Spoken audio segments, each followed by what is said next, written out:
Welcome to the Worth Listening podcast, where we focus on having positive and productive conversations around money. I'm your host, Lauryn, a 4-time Olympian and certified financial planner. On this show, my guests share their money stories. Everyone has a unique story and experiences both wins and losses when it comes to money. My intent is to give listeners something they can relate to, something that builds their courage to be open and take control of their own money story. When I'm not creating a great show for my listeners, I'm running my company, Worth Winning, where I help individuals and families organize their finances. Check us out at worth-winning.com. All right, now on with the show. Hey, everybody. Welcome to another episode of the Worth Listening podcast. And not just another episode, but another episode within the Know Better, Do Better series. So if you're new to this podcast, me and my girl, Chloe Moore, who's also a certified financial planner, love to bring you guys information from two professionals. Just kind of keeping it real, because a lot of people don't get to talk to certified financial planners. They don't know what we are, what we do. And they're getting information from the internet, from TikTok, from Instagram, from wherever, and not really knowing the credentials of the people that are giving that advice. So we always like to start the top of the show with trends, taxes, and tea, where we keep you up to date on the latest trends. We, try to help you know how to save more on taxes here or there, or sometimes we just give you the tea on what's going on in the financial world. I think Chloe has some trends for us today because I see a lot of statistics in these notes. Chloe, what do you got for us today? Yeah, I saw a really interesting article recently, and Bankrate did a study on money and mental health. And so they found that money is negatively impacting Americans' mental health. So, as we all know, things are not looking so great with the economy, with the market. Everybody's stressed out. The price of eggs is out of control. So 47% of adults say that money has a negative impact on their mental health, at least occasionally. And that includes anxiety, stress, loss of sleep, depression. 65% of adults who say money negatively impacts their mental health cite inflation or rising prices as a reason. And then 59% of people who say that money negatively impacts their health cite paying for everyday expenses like groceries or utilities, or not having emergency savings, having debt. All of those things are factoring into this anxiety, stress, and depression. I always wonder about statistics, and I know there's always a link and they cite the where they got this information from, but I'm like 47% of US adults. I'm like, nobody asked me what my opinion was on my mental health. I know, it's like we never participate in these studies. Right. So how are you left out? But 40%, but I'm like, maybe the percent is higher than if everybody would have done this. No, but these are staggering, and I feel like, they have a lot of validity to them. The idea that, a lot of people are struggling with mental health.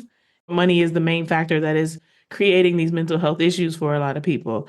They're stressed because they can't pay their bills. They're stressed because they feel like their spouse has to, look a certain way on paper. It's like, I'm single and I'm ready to mingle, but also you got to check all these boxes.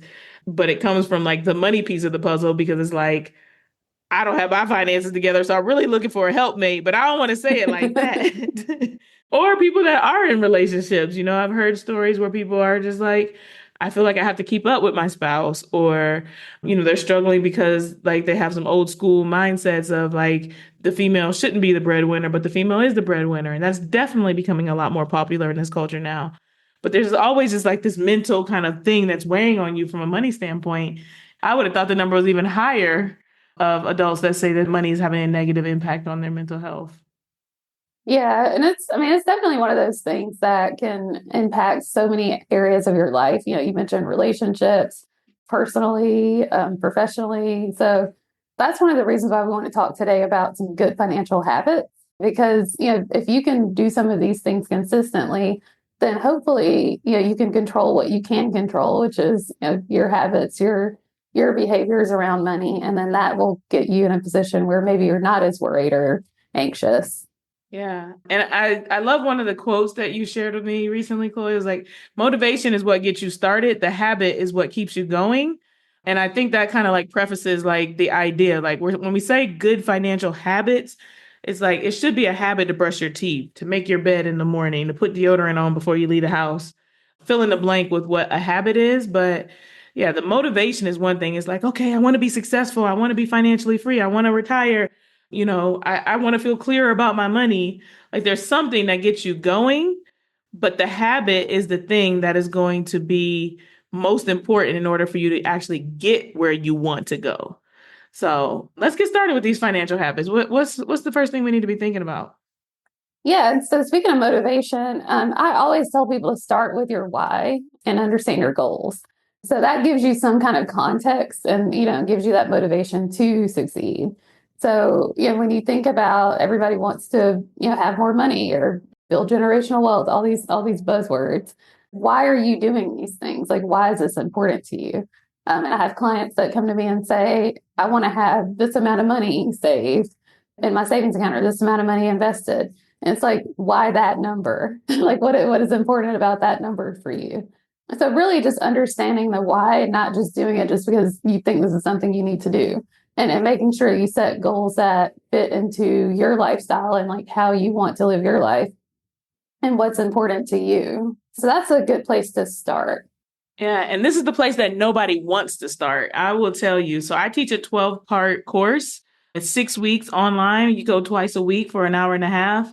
And I start my course with money mindset. Then we move on to talking about the environment that you live in, the environment that you work in, just the environment that is just all around you as it relates to money. And then we start talking about spending with purpose. And people are really into it by the time, because I'm a great teacher, of course. But initially they're kind of like, wait, what? Like I came here to learn how to double my money, or I got to get my budget together. I got to get my debt together. And we absolutely cover all those topics. But if you don't understand what you're trying to achieve, you don't know where you're going. So what is the why behind these numbers, to Chloe's point? And when I was working with individual clients, that was always a thing that hung people up.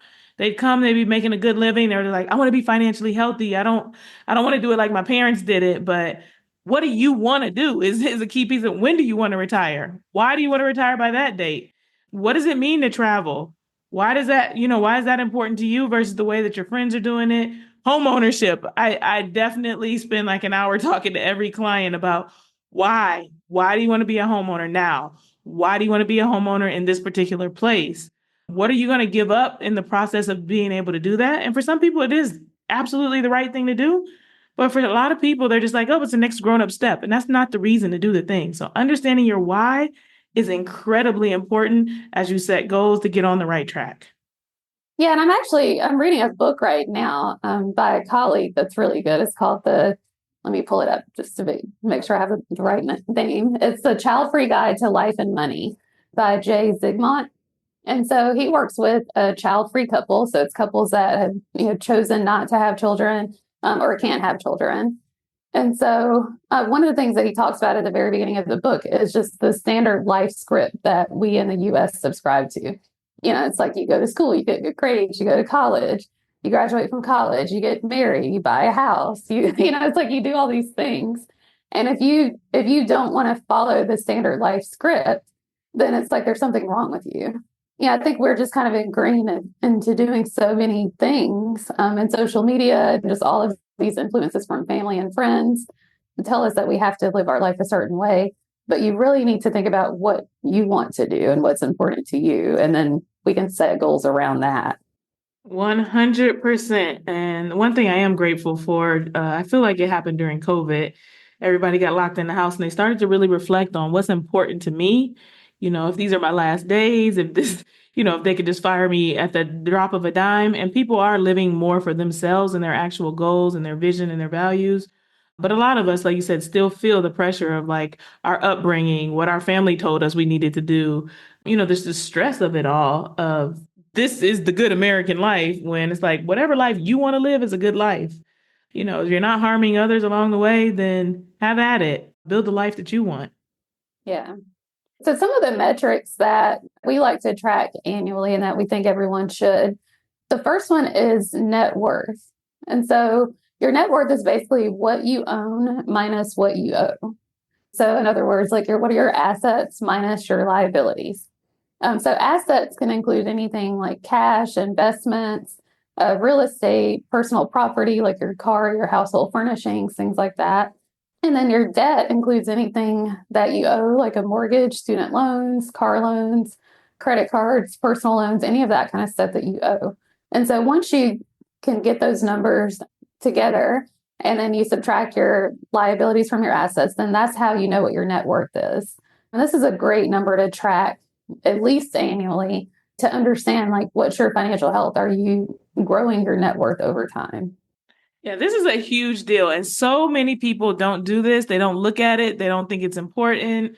They don't understand it. But this is really like the slap in the face that some people might need to be like, oh crap, I'm not in as good a financial shape as I think I am. I was talking to a gentleman recently who's now bought like a third house, but he had to put $60,000 down on the house. He put $60,000 into the house and he's making $100 a month on the house. And so I talked to him about the idea that, you're in the hole quite a bit. And he's like, well, actually, I'm not going to hold on to this one and try to get the rental amount up. I'm going to try to just hold on to it for a couple years and sell it for $100,000 more.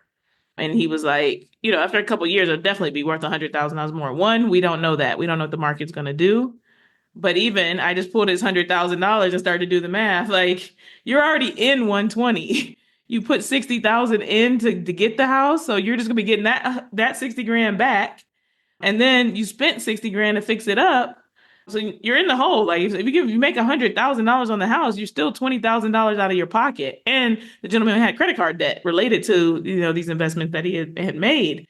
And so he was like, "Oh man, I didn't really think of it like that." And I'm like, "And also, you're making $100. Are you putting that in a separate account? Because inevitably something's going to break, and guess who you are? The landlord that needs to fix it. And I can pretty much guarantee you it's going to cost you more than $1,200 a year to maintain that house." Yeah, and it's another thing is, especially for your assets, think about what percentage is in each category. So, for example, for investments, you want to look at, how much do you have in taxable accounts? So, you're just your regular brokerage accounts. How much do you have in tax deferred accounts? So, that's traditional 401ks and IRAs. And then how much do you have in tax free accounts? So, that could be Roth IRAs or HSAs. And then also be careful about what I call lifestyle assets. So, those are things like houses and cars, and particularly like a primary residence. These require ongoing cash flow to maintain. So they are assets, but at the same time, you're putting money into these things every year, like to keep them going. You're having to shell out, lump sums of money to take care of those things. And so that's something to really, really consider. And a lot of people, I know people say that buying homes is a great way to build wealth. And the reality of that is most people, if you look at the average American that has a high net worth, most of their net worth is tied up in the equity of their house. And it's because the average person does not have the discipline to save up and consistently invest money for 30 years and create the same amount of investment assets as they are building into the equity of their house. That's why you have that equity in your house, because you're putting money into it for 30 years consistently. She just said a whole word, y'all. Like, because I bet if you go and you look at your finances, there will be probably more than 50%. Like, what was the number? 47% that were the negatively impacted by that have a great bit of your net worth tied up in your house. And so you can't access it because you're living in it.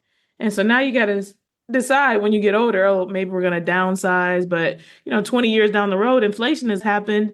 And you might want a 2-bedroom apartment from your 4-bedroom home, but it costs the same amount at that point. And so what you were banking on as like, oh, the equity in my house, the equity in my house doesn't really end up paying off the same way that you thought it would. And then we can get into just go down the rabbit hole of all the fees you pay along the way, keeping the house up and keeping it maintained so that the equity can actually grow. That also diminishes this quote unquote return on investment. But this happens so frequently.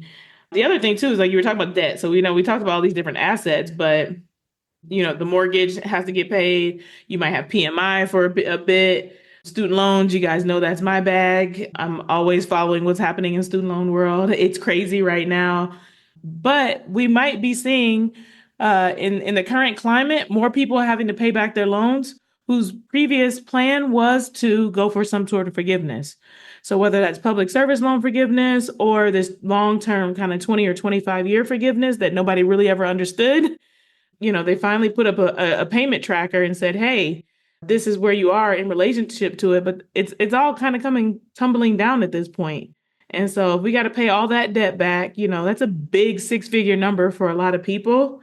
That's going to take away from your net worth and your ability to be able to save.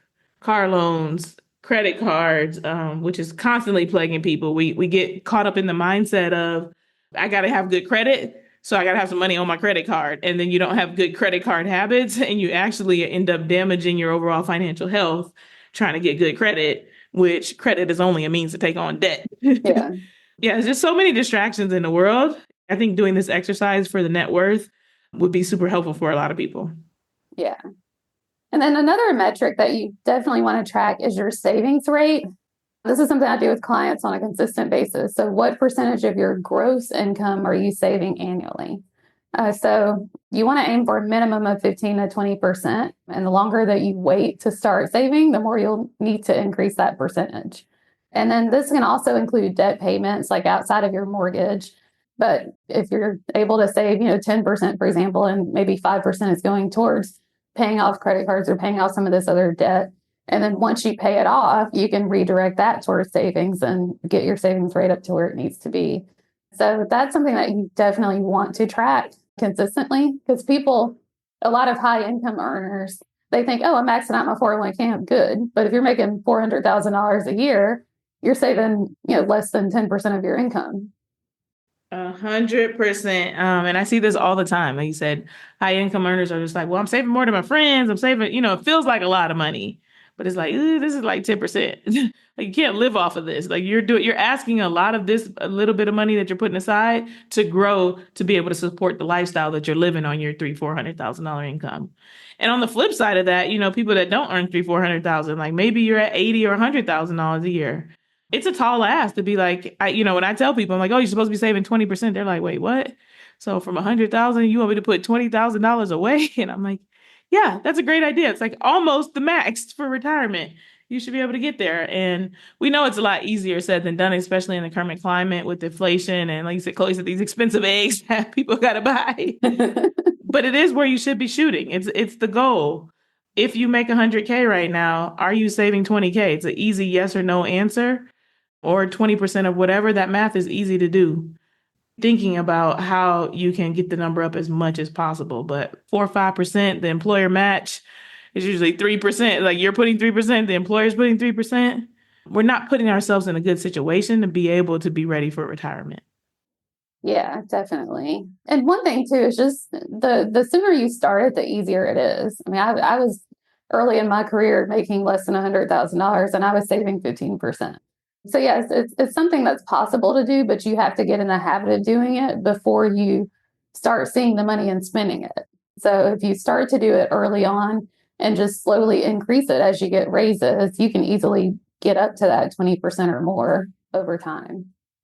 Okay, Chloe. So what if, the millennials now, we are, I think, 28 to 42 years old at this point. Yeah. If I remember correctly this year. So there's a lot of 40-year-old people out there that, everybody's counting on the millennials. We're the big great. I think there's 75 million of us. If you've been saving just the employer match up to this point, and you're 40 years old, is your savings rate 15 or 20%? Probably not. Yeah, and that's the hard thing is, when you get into those peak earning years, you get into your mid 40s or your 50s, and you're starting to get into those high earning years, you've probably become accustomed to a certain lifestyle by that point. You've been working for a good, 20 years or so. You have the house, you have the nice cars, you have the nice clothes, you go on the vacations. So it is hard to make those adjustments as you get older, but you don't have time on your side, especially as you're starting to approach 50. And then some people want to retire early and they're in their early 40s and say, I want to retire by 50 and haven't saved much. That's the worst meeting you have to have when you're like, girl, you're on track to retire when you're 80. Like, stop talking to me about 50. Like, unless you want to drastically reduce your lifestyle. Right. So, yeah. So definitely for those of you who are younger and listening to us, start this habit as soon as possible. because it makes things so much easier. It makes retiring early possible, or cutting back on work, and maybe doing something that you're more passionate about, changing careers down the road where you make a little bit less, but you enjoy your job a little bit more. So yeah, and if you are on the older side of things and you haven't started this habit, you might have to make some adjustments. 100%. The adjustment phase is not the most fun thing that you'll ever encounter, but your future self will thank your present self if you can make the adjustments now, because it only gets harder as time goes on. What about the emergency fund? Because I feel like every single episode we talking about the emergency fund, but it is such an important part of the puzzle. And I think especially you probably have seen with, still working with individual clients where this emergency fund has really jumped into action and saved some people's butts. Yeah, so yeah, we definitely talk about this all the time, but you want to save, I'd say, a minimum 6 months of your take home pay. With the environment that we're in now, and especially depending on your job, your level of security that you have in your job, I'd say you bump that up to even 12 months of that take home pay. And then, this is something that you want to track regularly because you want to adjust it as your income and your obligations increase. So some people might say, oh, I have my emergency fund, it's great. And then they've never revisited. And 5 years later, they're making, significantly more. Things have changed in their life. So you need to adjust that over time and make sure that you're, increasing it as you need to. 100%. Other thing I would be thinking about is like this idea of like reviewing your cash flow. I'd say on a monthly basis and also on an annual basis. So I'm a big YNAB user. YNAB stands for You Need a Budget. That's not me being a smarty pants. There's literally an app called You Need a Budget. And that's how I manage my expenses. So I know what is coming in, I know what is going out, because I use something that says, like, you spent $3.33 on that chicken sandwich. This is becoming a problem because you bought 10 chicken sandwiches this week. That's been my craving, in case you guys didn't know. But really not having a clue of what's coming in is way more popular than you would think. I just spoke to someone over the weekend. I was helping them with their student loans. And I was like, okay, is this $80,000 what she switched jobs from doing something last year to something different this year. And so I was like, my assumption is that, you made either a lateral move or you moved to make more money. And she's like, I actually don't know how much I make. And I was like, oh, it's okay. Like, it was about 82,000 last year. Do you think, was the offer letter had zero idea how much money she was earning. And, we took the moment. I said, let's just take a minute. Let's find the paperwork and look it up, because, that says a lot about your personal finances if you don't know how much you earn, but somehow you manage to pay bills every month and get all these other things done. Step number one is knowing what is coming in. Step number two is knowing what's going out. Absolutely. Yeah, and it is interesting too. Like if you don't know how much you make or where your money's going, it makes it harder to make those important decisions. When people say they want to go buy a new car or they want to make these big purchases, buy a house, if you don't have your finances in order and know how this big purchase will affect your budget long term, then you might not be in a position to buy those things. So definitely think about, all of the income sources and where your money's going. And you kind of want to break it out into different categories. There's, the fixed costs like your mortgage, rent, utilities, insurance, debt payments, childcare in some cases, any of those necessities that you need. That should probably be about 50 to 60% max of your take home pay or your budget. And then your housing cost should be about 25 to 30%. And that's where a lot of people get in trouble, is these percentages are too high. And then they don't have enough to cover all of the wants, like the travel, the entertainment, all the subscriptions, eating out, the random shopping. And so then that's how you get into that credit card debt.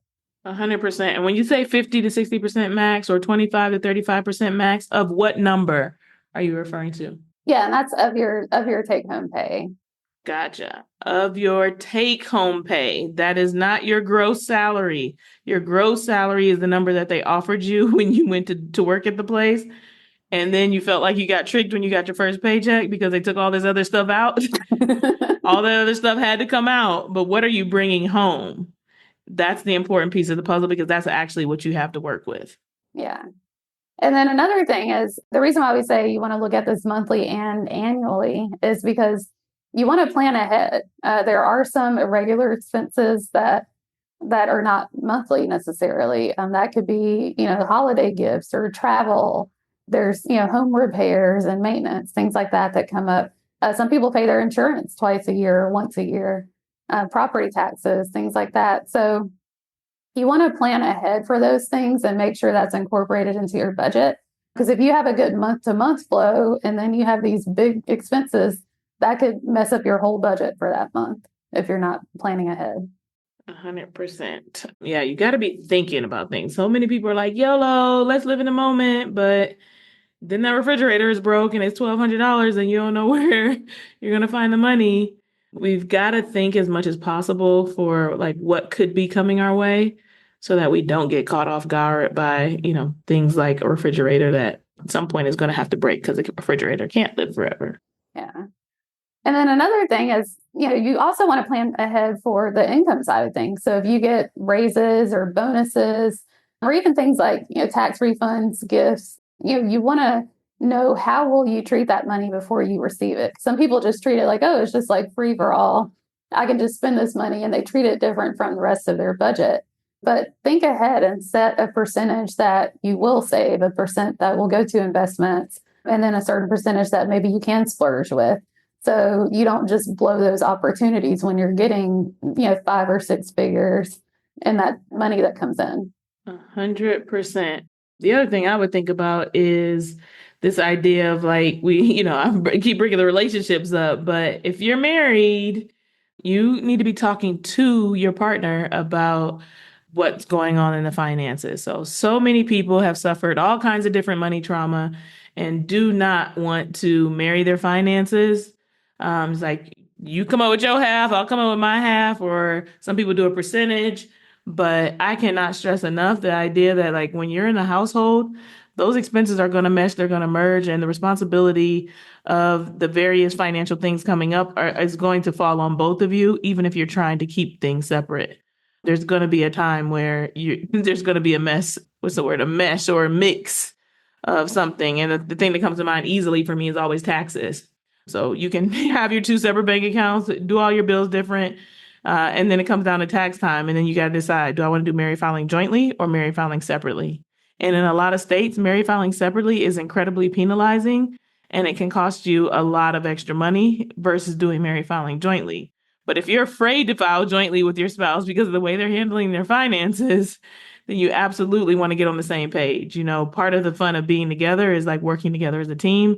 And working together as a team on money, I think, is a really, really important part of being able to survive a relationship for, years and years and years and years to come. Yeah, definitely.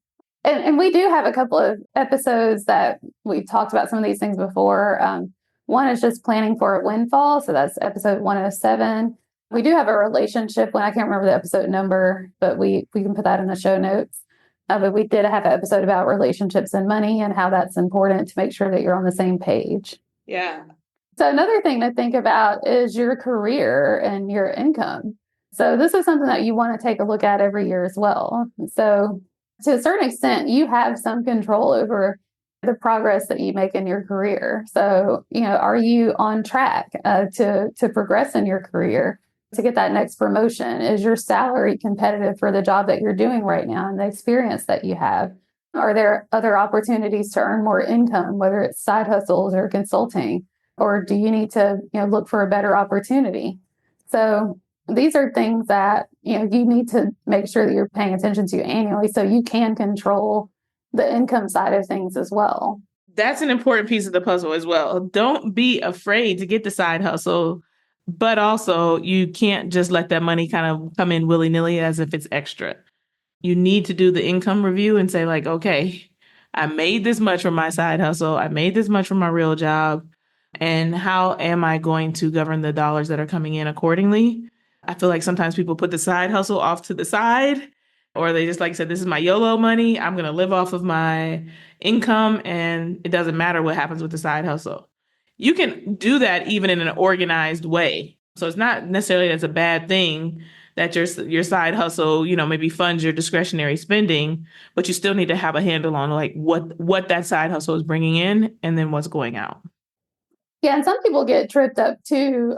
Yeah, it's very hard to start a business. And some people get tripped up on doing all of this consulting work and they don't even evaluate, is this profitable? Yeah, I have a client that had a consulting job on the side, yeah, made a decent amount of money, but ended up losing 5 figures because her expenses and everything that went into, paying other contractors and the software and everything she needed to do this consulting project cost more than what she made.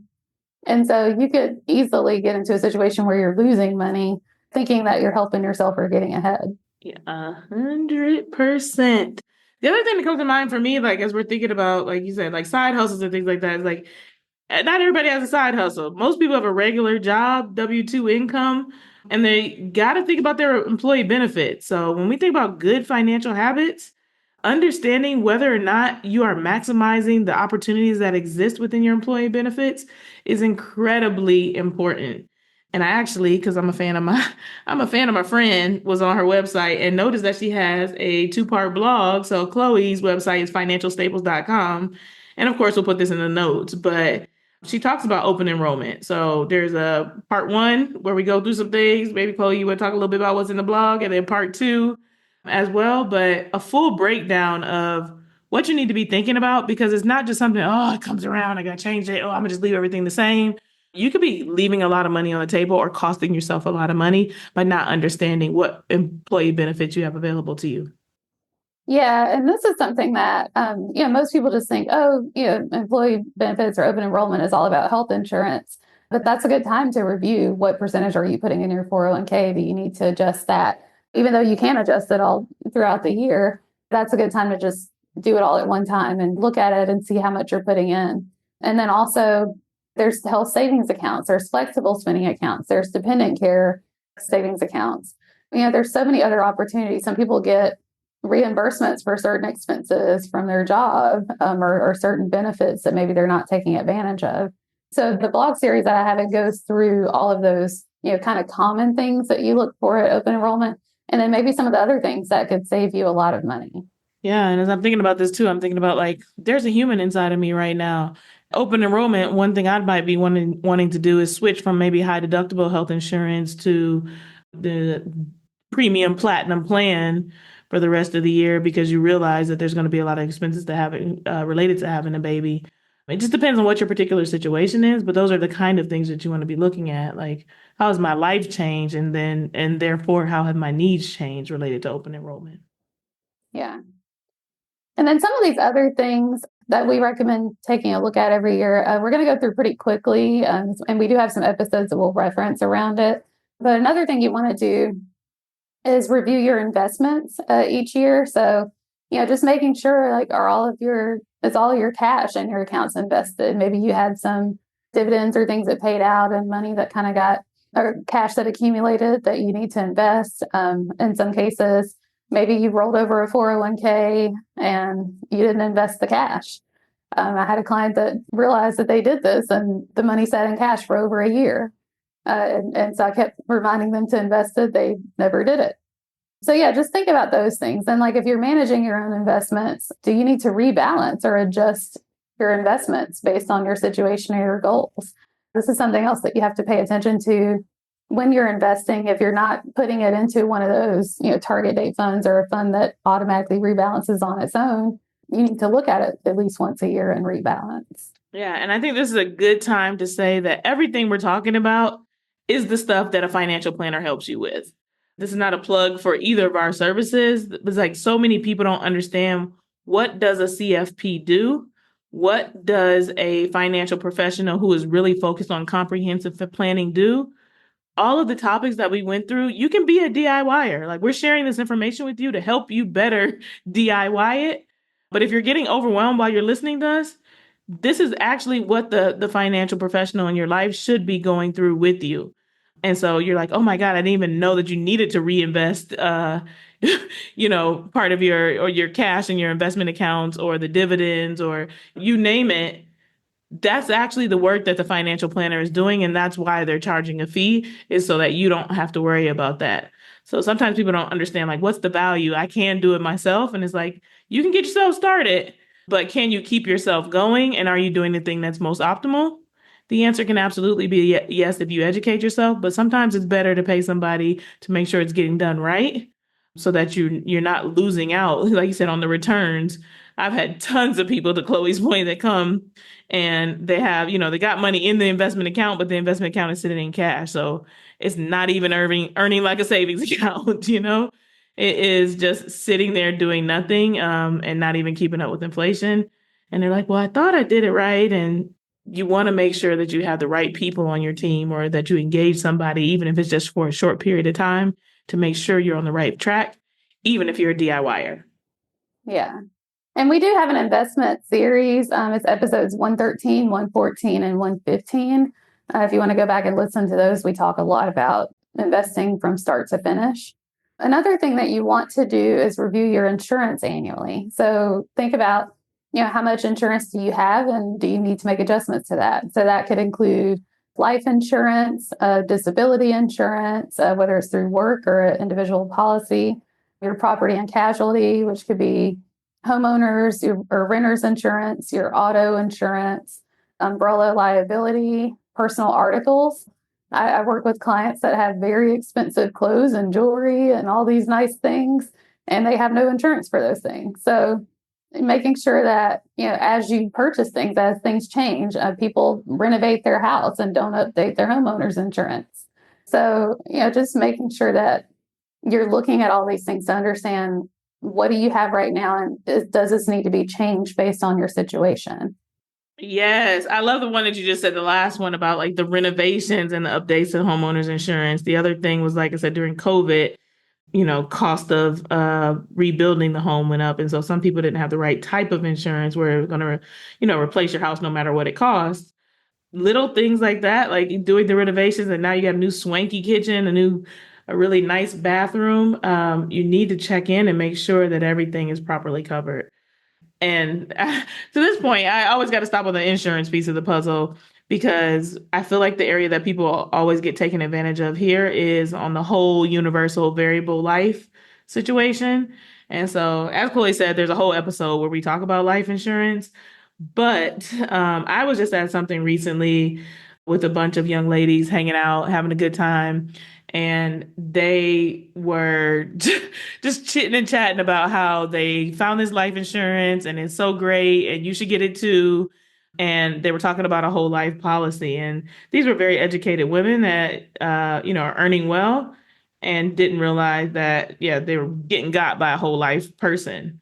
And it gets kind of awkward when you're a financial planner. And it's like, do I jump in this conversation and like spout my expertise, or do I just kind of sit back because I wanted to have a nice lunch with my girlfriends?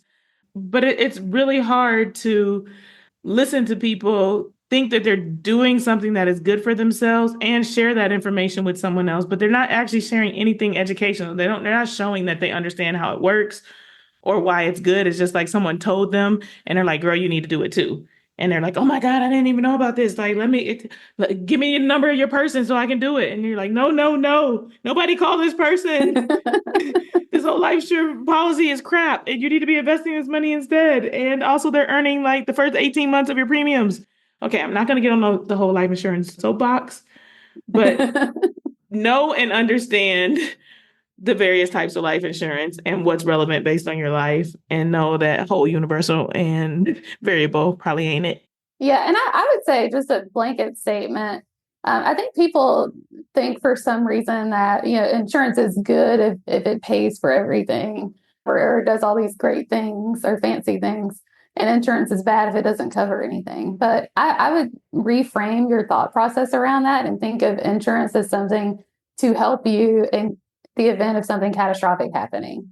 So, whether that's health insurance, life insurance, homeowners, when your house burns to the ground or it's completely flooded and damaged, do you have enough to help you rebuild? When you have cancer and you have hundreds of thousands of dollars of treatments ahead of you, do you have the insurance that will cover you for those things? Not, if I have a little sniffle, am I going to get 100% coverage? So just think about, some of those things.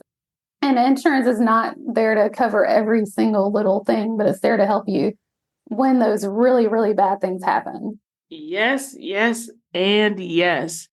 I think the last thing we really need to talk about as it relates to good financial habits is estate planning. That's the last thing. Because estate planning is all about, what happens when you've kicked the bucket or if you've become incapacitated and are not able to make decisions on your own. And so, really making sure that you review your estate planning on a regular basis is an incredibly important piece of having good financial habits, which I'm so grateful for Chloe because she was like, "Did you update your stuff now that you're pregnant?" And I was like, "Yes, girl, I did." But having that accountability, because it's something easy to forget. It's like, okay, I did the thing, I checked the box, I have estate planning documents, but how has your life changed? I now have a partner that has 2 kids. I am 6 months pregnant. Like, what happens if I die during childbirth? All sorts of kind of crazy questions that you probably don't want to ask yourself, but you don't want to leave your family hanging if the poop really does hit the fan. And so every 2 years, I would say even every year, I'm kind of a little bit anal about it. I like to kind of, like I said, when I do my year in review, think about like who am I mad at, who do I don't like anymore. Like, let me get them off my estate documents. And this was a really good time for me to do that. Like I said, this time with the baby, because obviously, she will stand to inherit whatever I leave behind, much more so than when I was single. And I was kind of like, well, got this family. Hope that, helps with their generational wealth. My mindset has kind of changed, but you definitely want to review your estate planning documents. Yeah, and we do have an episode on that, episode 116, where we talk to an estate planning attorney. And one of the things I want to mention with the estate planning is just don't forget to have a plan for, all of your digital assets or just all the things that you do electronically. We probably need to do a whole episode about this separately, but all your passwords, like to your bank accounts, your investment accounts, who has access to that information? Does anybody even know what bank you're banking in, or where your investment accounts are located, or your old 401ks that are just kind of hanging out there at different companies? And just having the instructions for how to deal with all of that stuff is important in this day and age when everything is online.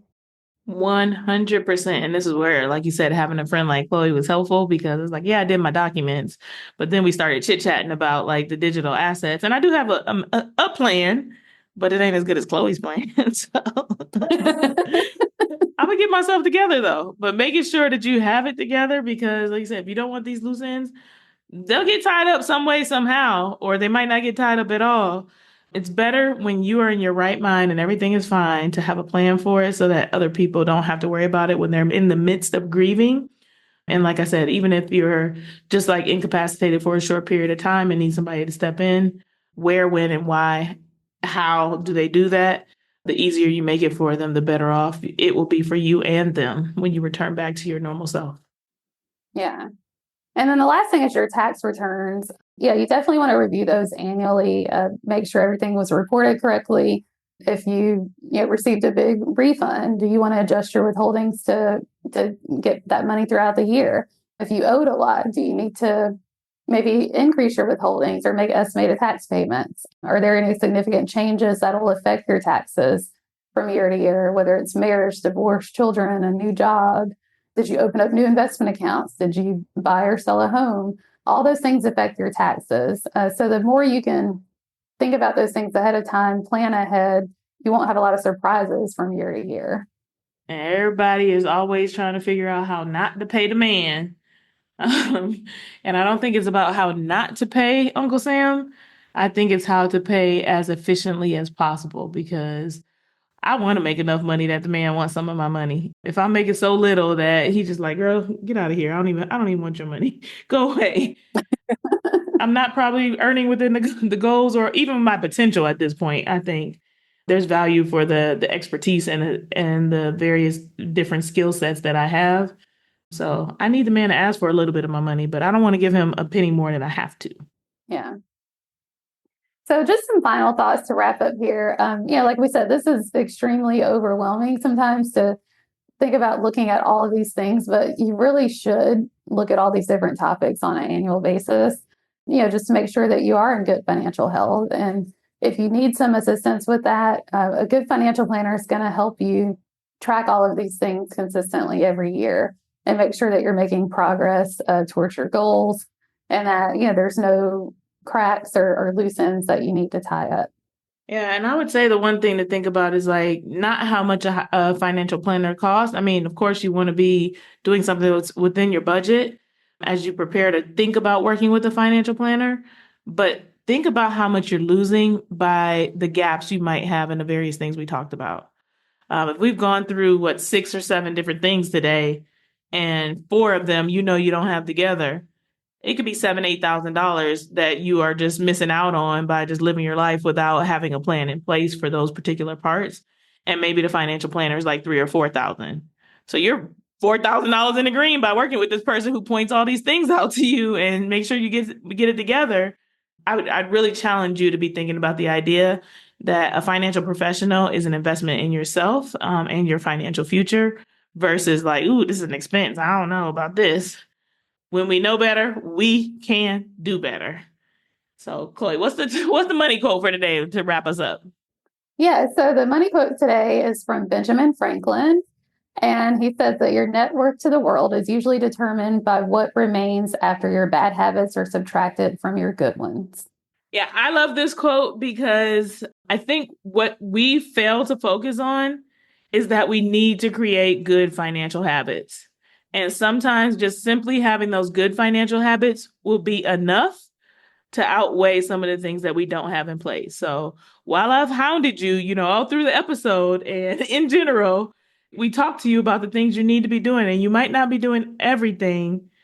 If you can have more good habits than you have bad habits, you will come out on top, most likely. Like, it's like the net worth. Like, it's just more positive than there is negative, which leads to a positive in the end. So don't shame yourself if you're not doing every single thing that we talked about today. Try to increase the number of good habits and decrease the number of bad habits as much as possible. But know that we are all human and we all have bad habits. I can't pass up a good meal. So that's one. If you're like, hey, let's go eat a $70 meal right now. It doesn't matter if I budgeted for it or not. I'm like, ooh, that sounds good. I've never been there before. Count me in. I've also shared with you all about how in Colombia, there's like Bank Colombia that I use, and it's just a lot harder to track my spending via that account. And so I'm, trying to still find a way to like best track my spending without going overboard. I'm transferring a certain amount of money, but I still don't know what I'm spending on and don't have a clear way to track that. I got bad habits, y'all. I am not perfect. That is the point, but I have some good ones too. But yeah, and one thing that I've noticed too is just like discipline and habits, it can help you in so many aspects of your life. When I see that people have really good habits and discipline around their money, they typically, have the same habits and discipline around maybe their health or their career or, other aspects of their lifestyle. And so that all can add up. 100%. All right. We've got, I think, one more episode coming their way, Chloe, right? Do we? Or no, we're done. This is it for this season. Oh, sorry, y'all.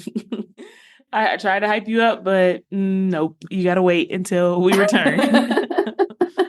So I'm going on a bit of a leave. Like I said, if you've never listened to this podcast before or missed the episode where I announced it, there is a human inside of me. I am due on June the 15th. I'm sure she will make her interest somewhere around then. So I'll be on maternity leave for a bit. So Chloe and I plan to pick up in October for the fall season. So you guys have a wonderful summer. Have good financial habits. Finish it out strong. And we will talk to you all in a bit. Don't hesitate to reach out if you need us. Chloe's website is financialstaples.com. Mine is worth-winning.com. You can find both of us on Instagram. Well, you can't find me on Facebook anymore. They shut me down. But you can figure out where we are if you want to get in touch with us or keep in contact overall. So we will talk to you guys in October. Have a great summer. Bye.